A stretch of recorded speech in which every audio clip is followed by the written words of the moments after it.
Howdy y'all, TheJTJ here, rolltowound.com. On this Soulblight Gravelords Warscroll review, today we'll be looking at Deathrattle Skeletons and Sepulchral Guard. So, stick around.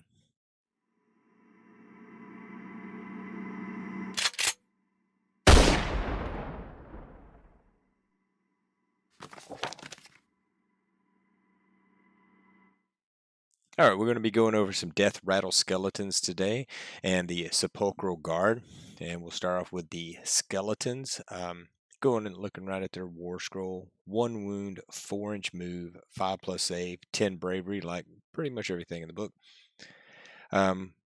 Ancient blades or spears. So for those of you that are new, it used to be split out into 2 different attack characteristics. Now blades and spears, it doesn't matter really what they're armed with, it's the same attack profile. You're going to have a 1-inch range, 1 attack, 3s to hit, 4s to wound, no rend, 1 damage. The champion's mace or halberd is just getting an extra attack and a better wound. Unit Deathrattle Skeletons has any number of models, each armed with an ancient blade and spear. You get a champion, 1 model, and you can beat the champion, which is good because champions, it allows them to issue commands. A skeleton champion replace their ancient blade and spear with a champion's mace or halberd, which I 100% suggest you do. Standard bearer, 1 in every 10 models in this unit. You can reroll 1 for deathless minions, so it's a 6-up deathless minions, re-rolling 1s. It makes your percentages just a little bit better. And abilities. When you pick this unit to Skeletal Legion is the name of their ability. When you pick this unit to fight, roll a dice for each model in the unit that was slain in that phase. On a 4-up, you can return that model to the unit. So, if you were in the combat phase and your opponent goes first and kills half the unit, say you had a unit of 20 and he kills 10, you're going to take 10 dice, you're going to roll them on 4-ups. Those models will stand back up. Makes them very tanky, and we'll talk a little bit about that in a bit. Keywords: Death, Soulblight Gravelords, Deathrattle Summonable, and Deathrattle Skeletons.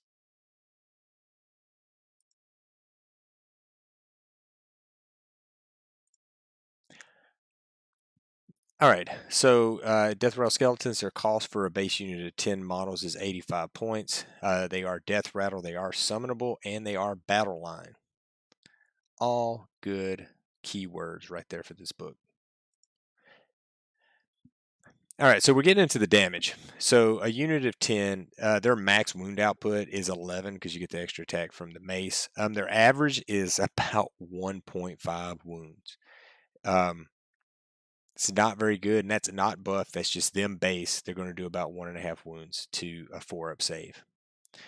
So you say that's pretty horrible. I agree. I've run a lot of numbers based off giving them +1 to wound, +1 to hit, +1, all these other buffs. And to be honest, it doesn't do enough to make you go, "Oh yeah, we need to combo this to make them worth it." Honestly, even with a +1 to hit and a +1 to wound and a unit of 20 models with an extra attack from like a vampire lord or something, their average wound output is going to be 11. If you're striking something with a 2-up or a 3-up, you're doing like less than 10 wounds easy. So this unit, even really nicely buffed, is not going to do a lot of work. Yeah, if you run into some skinks or if you run into a zombie unit, you're going to kill 10 or 12 maybe. A unit of 20 might can put out 15. But I'm just saying, running all the numbers, these guys are not going to do a lot of damage. All right, the good. Cheap battle line unit. They are very cheap. At 85 points for 10 is a really good price. Now, if you take them in a block of 20, they're more expensive than zombies, but at the same time, do a little bit more. They sort of fill a different role. Summonable, they can come out of the grave, they get the healing, etc. Like any of the summonable keywords in the book, any of the abilities that arc off summonable, they get this. Deathrattle keyword, many buffs in the book for the Deathrattle. There's different allegiance abilities, there's all sorts of stuff. So Deathrattle is good. Skeletal Legion, they come back better than most any other unit in the game. If you really look at Skeletal Legion, and if they don't get wiped, so you have a block of 20 or even a block of 30, and they do not, and they don't die, Skeletal Legion is going to bring back about half of them. And if you compound that with a lot of the other ways in the books to bring models back, they become really, really tanky. Armor is a 5-up armor save with a 6++ ward with rerolling ones, and that's not the worst thing ever. A 5-up save with the 6-up ward, you can make them a 4-up save if you really want to. So they can actually take some damage, especially low Ren damage. So if somebody comes in there with some Ren 1 or Ren nothing, they can stick around.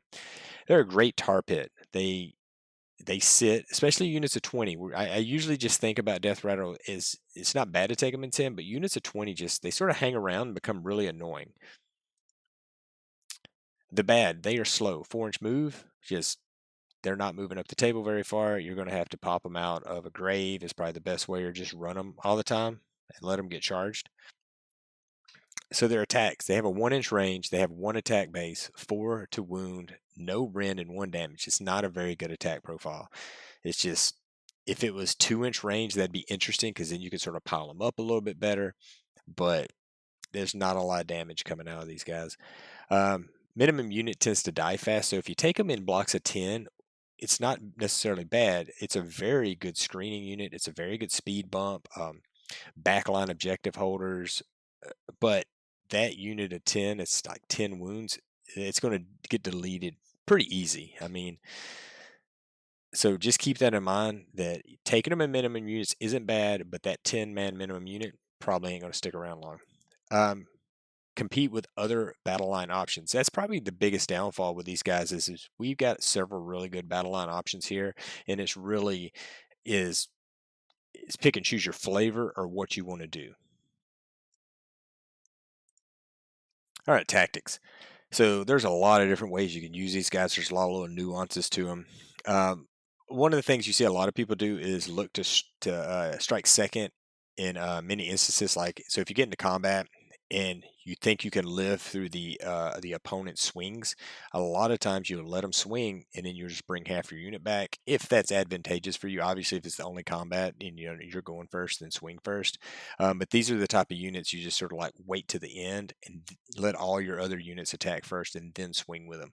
To be quite honest, they're not going to kill that much. So there's really, I wouldn't really pick them to go first unless you've really got the odds down where you're going to kill something and it's worth it. One of the best things to do is a Necromancer with Dance Macabre. It gives them a second activation. Therefore, they get to resurrect. They get to resurrect 2 times. So, because it's every time they activate on Skeletal Legions, when you pick this unit to fight, roll a dice for each model. So, if you have a 20 block and they kill 10, the very first time you activate, you're going to roll dice to bring those 10 back. You probably get 5. You do your attacks. Dance Macabre goes off. You activate again. You're going to roll 5 more dice to try to bring those other 5 back. That's the way it works. It makes them super tanky doing stuff like that, especially in a 30 block. Like 30 blocks are really hard to kill, especially if you're taking a Necromancer and getting second activations. Extra attack from Vampire Lord is good. I mean, that's something that's really good. If for anybody, I would actually look to put that on Graveguard, possibly on zombies to fish for mortal wounds. But if you got a Vampire Lord and you got nowhere else to put it, it's something to look at. I always take the Halberd for the champion. There's no reason not to. It's better. Vicro's strength of the pack is the wolf, +1 to wound, so you get that wound up to a 3/3. It's pretty nice. Legion of Blood, favor retainers is okay, but you're not hitting that hard anyway, so, you know. Legion of the Night, outflank, and it's +1 to save in round 1, so that's not bad at all. I like the outflank aspect of that because, it gives you extra options. You put stuff in the grave, you can outflank a 20 or 30 block of these guys and like behind the enemy and just have them there and go, okay, deal with that. Because they are somewhat tanky when you're getting to come back and re-roll. Man for Sword of Unholy Pyre, +1 attack. This is great, but hard to line up much of the time. I mean, to get him to kill something, they got to be there. It's a bunch of bubbles and timing. It's good, but I wouldn't try. I wouldn't make that something that I'd go for. It's more of like, oh, this lined up great. White King, Lord of Bones, reroll 1s to hit is pretty good. It does. I mean, rerolling 1s is always nice. Using them as a screen or block with Necro support is a good use. Adding a Vampire Lord to increase their damage output. So you can have a Necro and a Vampire Lord you're running a 20 block of these guys. They're going to be really hard to kill. They're going to do 15, 20 wounds attacking back at a 4-up save. So, you know, something that's going to stick around. That's a pretty big investment right there to do that, but it will be hard to shift for sure. They're a good self-sufficient unit that can come out of the graves, outflank in Legion of the Night. They have a unit champion, so they can issue orders themselves, and their healing just happens. So there's no command points being spent; it just goes off. I think putting a unit of 20 or 10 in the grave will make opponent account for them. So if you get down to the end of your list, you're like, hey, I've got like 100 points where I put it. A unit of 10 isn't bad. If nothing else, you can throw them in a grave every game and go, okay, opponent, I got a grave in your corner. I've got 10 skeletons sitting over there that are going to pop out at any minute, so you've got to account for that objective or something like that.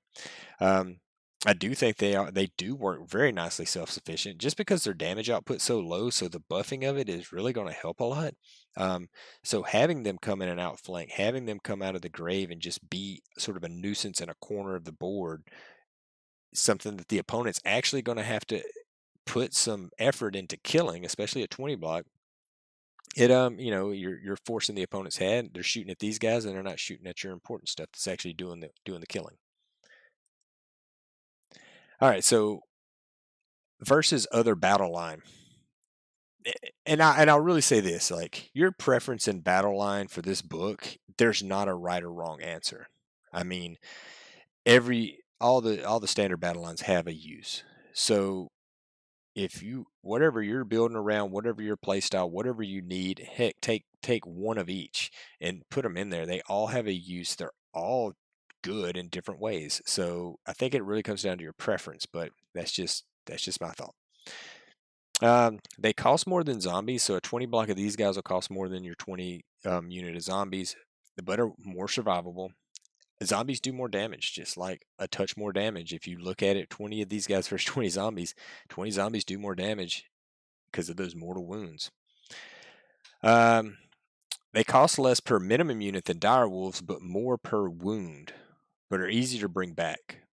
Not as fast, but about the same damage out because of coherency. So what do I mean by that? So you can get a unit of 10 for cheaper, but technically, if you're looking at the wounds of dire wolves versus them, the wounds of dire wolves come in cheaper per wound. And then the damage output, dire wolves and these guys are very similar, except um, dire wolves have coherency issues because if you take them in a unit of 10, you might not get all that second rank or those ones that are sort of connecting everybody into attack. It just depends.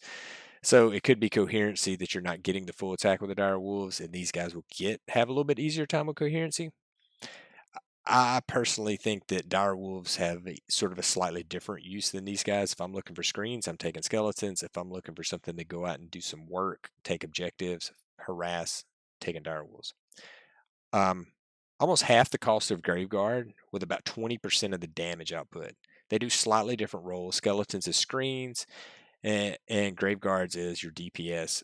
So if you're taking Graveguard as your battle line because you had a White King General, I don't think they almost look like the same model, but Graveguard are just so much better for point for point than these guys. I know that these guys are tankier because they get to come back, but Graveguard they do so much more damage that I would take them if I was building around it. I would sort of say, hey, I would take 10 Graveguard will are much better than 20 skeletons as far as damage output goes.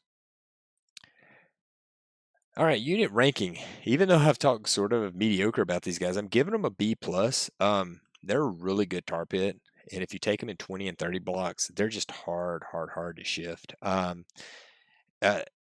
They fill tar pits, their screens. They do that better than a lot of units in the game because of, even if you're just taking them in min units of 10, they make really good screens. You can line them up base to base.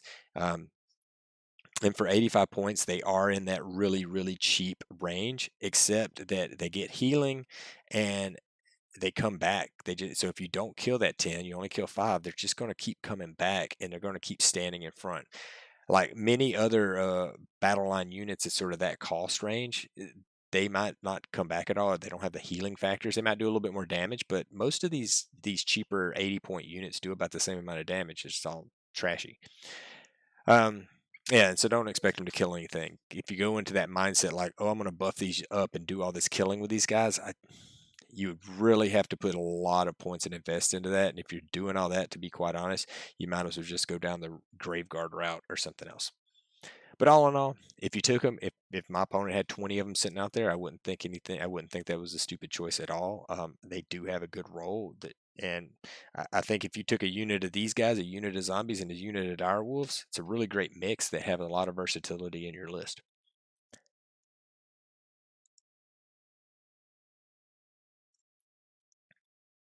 So we got the Sepulchral Guard. Please forgive me if I mispronounce that or mispronounce it at some point. So this is sort of like a named like little war band that is in the book. They're pretty much all just Deathrattle skeletons. So let's go over the Warscroll. They got 1 wound, they got a 4-inch move, they got a 6-up save, and 10 bravery. So this is where it gets crazy. You see all these profiles right here. The Sepulchral Guard is a unit that has 7 models.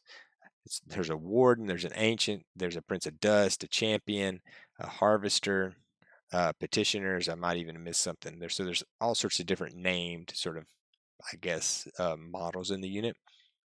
The Warden has a wound characteristic of 2, so keep that in mind. And at the start of your hero phase, he can bring back D3 slain models. So this unit has a built-in bring back models mechanic, which is good. Abilities, frightening speed. They reroll charge rolls, so awesome. Sort of helps with that slow speed. You'll have to make some long charges. Serve in death. The unmodified hit rolls with attacks made with a 6 score 2 hits instead of 1. Make a wound and save roll for each. They have exploding 6s to hit. Good. Keywords: Death, Soulblight Gravelords, Deathrattle Skeletons, and Sepulchral Guard. We're missing a big keyword down there, which is summonable, and we'll talk about that.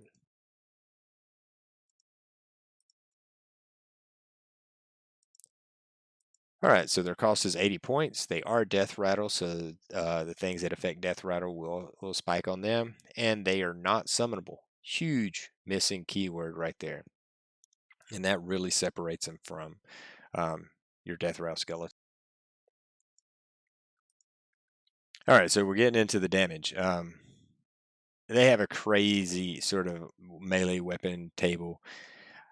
Max without serving death is 10 wounds. So if like you don't hit any of your 6s to hit, they're just going to do 10 wounds.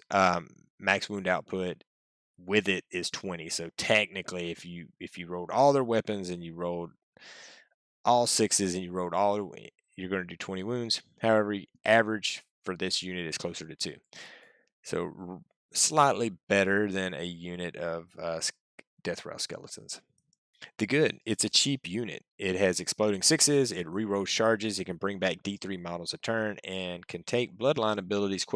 Because I can't find anywhere where it says you can't. So if I am wrong on that, please leave that in the comments. I will pin that to the top. I think you can, and I'm going along with the idea that you can use the bloodline abilities. So, all right, the bad, they're slow.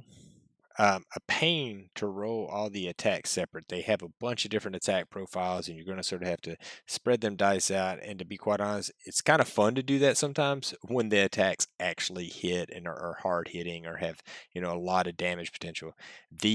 Most of these models have a damage potential of 1 or 2, so it's like, yeah, I'm just rolling a bunch of dice just basically to waste time. The 6-up save and a 6++ is better than nothing, but not very survivable at all. Not summonable. So many abilities do not work on them. That's I'll go back to that. It's just a big miss, and I think if they were summonable, then they would have a lot of play in them. Tactics. You can use as a screen or a very cheap way to get a little more board control or hold a back line. I mean, they're 80 points. So if you're really like, hey, I've got 80 points left and I don't want to throw in, like something else, I would rather just have these guys, or there's not an endless spell, or you're not looking to take a triumph or anything. You could throw these guys in and they could do a little screening. They could do, I think, a backline screen, or maybe like a deep strike deterrent, or zone of control. They can do stuff like that really well. You can run them up the board and use them as a speed bump. So you put them in front of other stuff, run it up, and say, okay, go kill them. They're 80 points. Outflank in Legion of the Night and a reroll charge. So that's pretty cool. If you're taking Legion of the Night, these guys can pop out of the side. They get a reroll charge, which your odds on that is still pretty low. And to be honest, they're not going to do too much damage when they're there. But maybe there's a squishy, wizard or a caster or something sitting in the back that they could get lucky and get a long charge in. Other than that, it's just they don't have a lot of versatility just because they're missing that summonable, and a lot of stuff arcs off that. Now they do get some buffs and bonuses from Deathrattle in here and there, but in the end, it is what it is, and your healing is really having to come from the Warden. All right, unit rating, I'm gonna give them a C. I don't think they're totally bad because they are very cheap. They do have some built-in, like, exploding sixes and bringing back their own models. So there's a little play there that might be useful, but in the end, you can't really build around it. There's something you take sort of to the side. If they were summonable, they'd probably be a B or B plus, because there's all the things that I was going through this. I could think you love popping them out of a grave, healing them back up to full, all these little things that are giving them extra attacks. Things like that are interesting and would make them really cool and fun to play with.